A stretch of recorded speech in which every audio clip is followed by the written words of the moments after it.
Hello students, welcome to maths class. I Vaishali, your maths teacher, is again with you. I hope you all are fine. In this class we are going to start chapter number 14 and the name of chapter is factorization.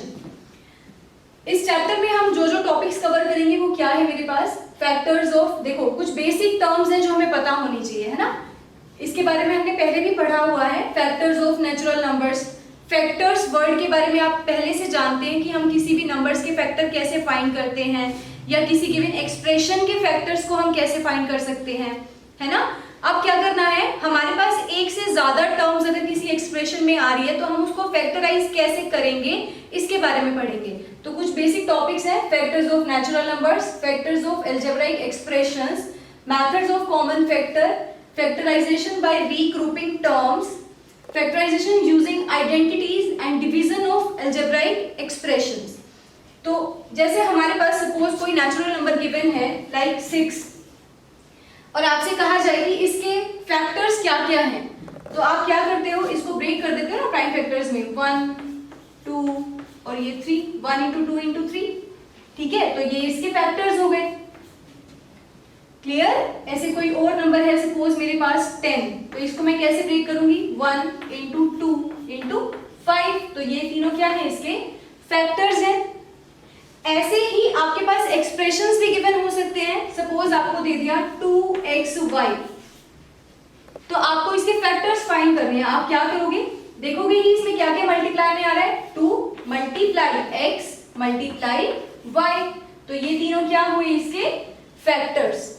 Same ऐसे ही आपको suppose they दिया 10x², अब आपने इसके factors find करने हैं, तो आप कैसे ब्रेक करेंगे, 10 को आप लिख सकते हैं 2 into 5 मल्टीप्लाई x² को क्या लिख सकते हैं आप, x मल्टीप्लाई x, तो ये क्या हुए इसके फैक्टर्स, ठीक है।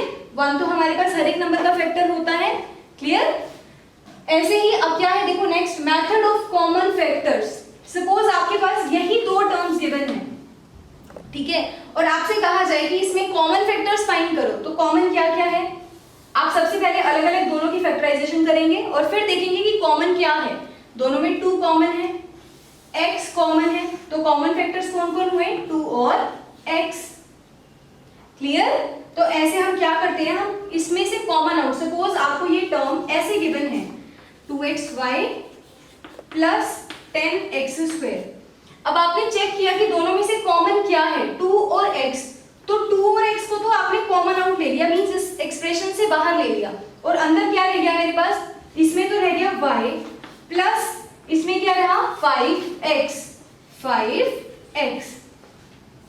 ठीक है। तो आप इसको ऐसे सिंप्लीफाई करेंगे, आपको कहा जाए कि इस एक्सप्रेशन को फैक्टराइज करो, तो आप क्या करोगे, इसको फैक्टर्स में ब्रेक करोगे, ऐसे ही इसको भी फैक्टर्स में ब्रेक करोगे और फिर चेक करोगे कि दोनों में कॉमन क्या है, और जो भी कॉमन है वो आपने बाहर ले लिए, अंदर जो रह गया वो as it is, clear. Next मेरे पास टर्म है फैक्टराइजेशन बाय रीग्रुपिंग। अब रीग्रुपिंग कैसे करते हैं हम टर्म्स की, सपोज आपके पास दे रखा है 2x प्लस 5 प्लस 3xy, अब आपको पहले इसमें रीग्रुपिंग करनी पड़ेगी ना। देखो 2x और 5 में तो 1 के अलावा कुछ और कॉमन नहीं है, ऐसे ही 5 और 3x में भी नहीं है, तो आपको इन दोनों में देखो यहाँ पर x कॉमन दिख रहा है, x कॉमन है ना मेरे पास, इसमें भी आ रहा है और इसमें भी आ रहा है, तो आप पहले रीग्रुपिंग कर दो इसकी। आप इसको कैसे लिख सकते हो, आप इसे लिख सकते हैं 2x प्लस 3xy प्लस 5, आप इसे ऐसे लिख सकते हैं। उसके बाद आप इसमें से कॉमन फैक्टर निकाल लो कि x आपके पास कॉमन है और फिर इसको आगे सिंप्लीफाई कर देंगे, क्लियर।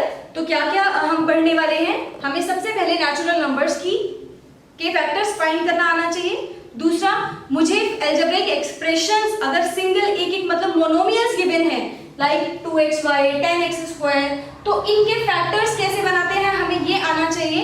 इसके बाद हम इनके एडिशन सब्ट्रैक्शन इस टाइप के एक्सप्रेशंस को क्या कर पाएंगे, फैक्टराइज कर पाएंगे, ठीक है। और हमें ये अगर अच्छे से आएगा तभी हम क्या कर पाएंगे, रीग्रुपिंग, क्योंकि हमें देखते ही पता लगेगा कि x इसमें से कॉमन है तो मुझे इस 2x को इसके साथ लेना है, और रीग्रुपिंग करते ही फिर वापस यही स्टेप्स आ गए, ठीक है, इन दोनों में से x कॉमन आउट निकालना है। अब जो नेक्स्ट है मेरे पास आइडेंटिटीज, इसके बारे में आपने 9th चैप्टर में भी पढ़ा है, ठीक है। वहां पे कुछ अलजेब्रिक एक्सप्रेशंस और आइडेंटिटीज वाले चैप्टर में आपने इन आइडेंटिटीज के बारे में थोड़ा बहुत पढ़ा है। वहां हम आइडेंटिटीज अप्लाई करते थे, है ना। यहाँ हम इनके हेल्प से फैक्टराइजेशन सीखेंगे। और नेक्स्ट मेरे पास है डिवीजन, किसी भी दो एक्सप्रेशंस को हम कैसे डिवाइड करते हैं इसके बारे में पढ़ेंगे। आपने इससे पहले जो 9th चैप्टर है उसमें मल्टीप्लिकेशन अच्छे से पढ़ी है कि हम दो या दो से ज्यादा एक्सप्रेशंस को कैसे मल्टीप्लाई करते हैं, सिंप्लीफाई कैसे करते हैं। इस चैप्टर में आप उसको डिवाइड करना भी सीखेंगे। Clear? Now let us move to exercise 14.1। Now let us do first question of exercise 14.1. Find the common factors of the given terms. आपको कुछ terms given हैं और आपने क्या करने हैं, उसके common factors find करने हैं, ठीक है। तो सबसे पहले आप क्या करोगे, जितनी भी terms आपको given हैं उनको अलग अलग फैक्टराइज करोगे और फिर देखोगे कि उसमें कॉमन क्या क्या है। जैसे फर्स्ट पार्ट है 12x, 36, 12x और दूसरी टर्म है 36। तो हम वन बाय वन फैक्टराइज करते हैं। 12x को आप क्या लिख सकते हो, 2 मल्टीप्लाई 2 मल्टीप्लाई 3 मल्टीप्लाई x। अगर आपको नहीं पता डायरेक्ट फैक्टराइजेशन तो आप प्राइम फैक्टराइजेशन मेथड की हेल्प ले सकते हैं। 2 6 are 12, 2 3 are 6 and 3 1 are 3। तो आपके पास तीन फैक्टर्स आए 12 के। क्लियर?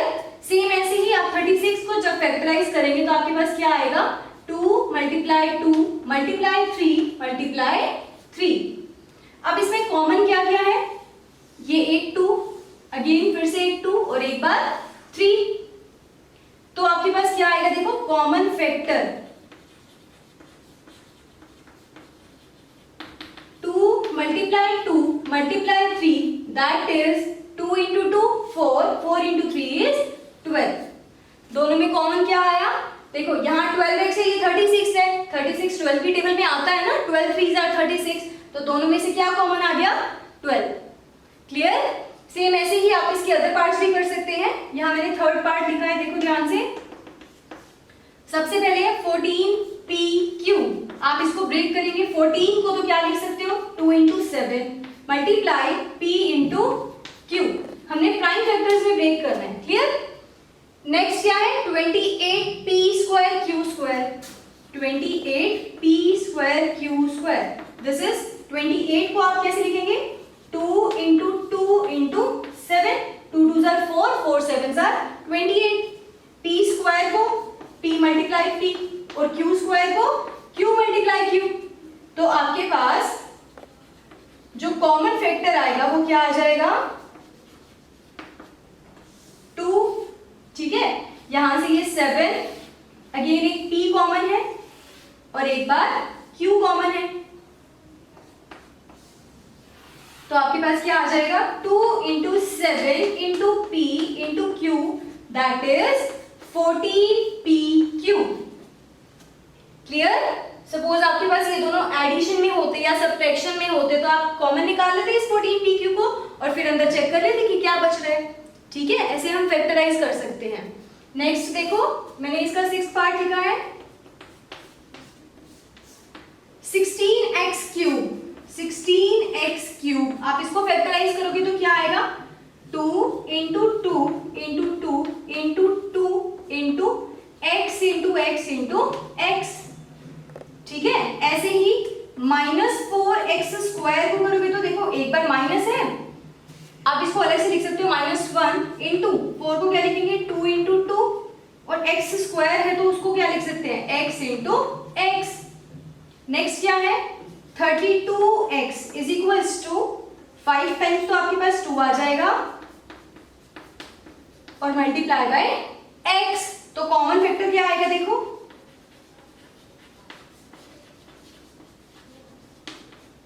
क्या कॉमन आया, एक तो तीनों में 2, अगेन फिर से एक बार 2, उसके बाद एक x कॉमन आएगा। ठीक है, क्योंकि लास्ट वाले में एक ही बार x है तो आपके पास क्या कॉमन आया, 2 into 2 into x that is 4x। Clear? तो ऐसे आप किन्हीं भी गिवन टर्म्स में से कॉमन फैक्टर्स को फाइंड आउट कर सकते हैं। So now you can do this question number 1 in your fair notebook. In next class we will continue this exercise. Thank you students.